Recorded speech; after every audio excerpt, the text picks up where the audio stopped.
कभी कभी बतौर थेरेपिस्ट हमें होम विजिट करनी पड़ती है। ऐसे मौकों पर कई तरह के अनुभव होते हैं, जिनमें से कुछ जीवन की गहरी सीख भी दे जाते हैं। कुछ दिन पहले मैंने दैनिक जागरण अखबार में पढ़ा कि एक बेटा और माँ विदेश में थे और अपने पिता के अंतिम संस्कार में वीडियो कॉल के जरिए शामिल हुए। शायद उन्हें छुट्टी न मिली हो या दूरी इतनी अधिक थी कि समय पर पहुंच पाना असंभव था। यह खबर पढ़कर मैं सोच में पड़ गया कि क्या अब सेवा और संस्कार भी सिर्फ वीडियो कॉल पर रह जाएंगे। इसी बात से मुझे कई साल पहले का अनुभव याद आया। मैं एक बुजुर्ग दंपत्ति के घर होम विजिट के लिए जाया करता था।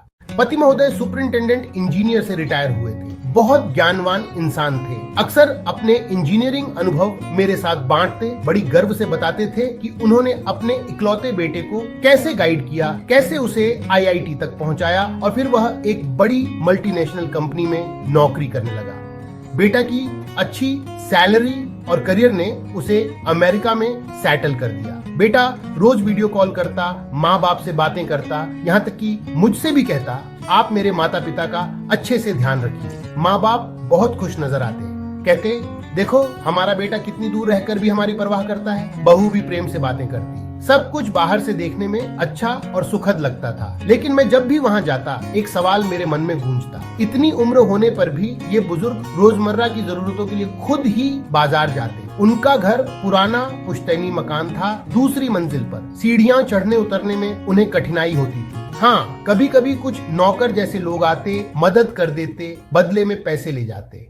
मैं सोचता, अगर अचानक माँ या पिता में से किसी को कुछ गंभीर हो गया तो बेटा जो हजारों किलोमीटर दूर है वह कैसे संभालेगा? क्या वह भी सिर्फ वीडियो कॉल से सेवा करेगा? दूसरी बात उस पुराने मकान की थी। माता पिता की नजर में उसकी भावनात्मक कीमत थी, लेकिन आज की दुनिया में उसकी बाजारी कीमत शून्य के बराबर।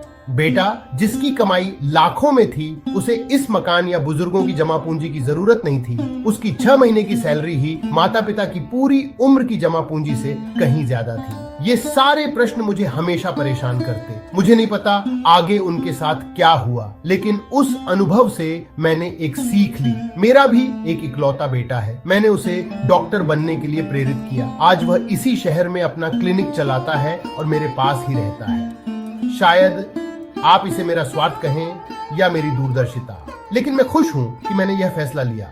कम से कम बुजुर्गावस्था में यह संतोष तो है कि मेरा बेटा मेरे साथ है, मेरी आंखों के सामने है। मुझे याद है वे बुजुर्ग कभी भी अपना दुख जाहिर नहीं करते थे, हमेशा मुस्कुराते रहते, खुश दिखाई देते। शायद वे सचमुच खुश थे, या शायद उन्होंने अपने बेटे को सफल बनाकर यह मान लिया था कि यही उनकी सबसे बड़ी उपलब्धि है। पर असली सवाल यह है, क्या बुजुर्गों की खुशी सिर्फ बेटे की सफलता से पूरी हो जाती है, या असली संतोष तब होता है जब बुढ़ापे में बेटा बेटी हमारे पास बैठकर हमें सहारा देकर कहें, चिंता मत करो, हम आपके साथ हैं।